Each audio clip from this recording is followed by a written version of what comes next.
KPU Pali akan mengganti petugas kelompok penyelenggara pemungutan suara atau KPPS pada Pilkada Pali 2020 yang dinyatakan reaktif virus corona setelah pemeriksaan rapid test. Menurut Sunario, selaku Ketua KPU Pali, sebelumnya sebanyak 2.856 anggota KPPS telah dilakukan rapid test. Hasilnya, ada sebanyak 202 KPPS reaktif.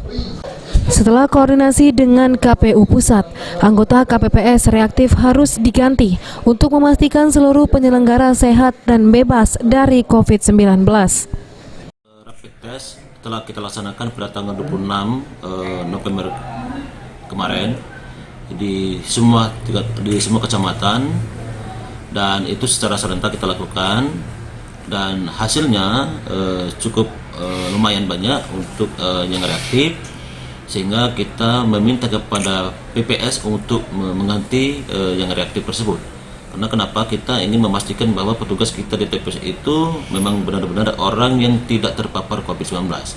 Adapun rinciannya adalah untuk di Talang Ubi itu 110 orang, Tanah Abang 8 orang, Pengkolan Utara itu 34 orang, Penukal 17 orang, dan Abab 33 orang. Artinya jumlah ini harus segera diganti untuk dilakukan rapid test lagi.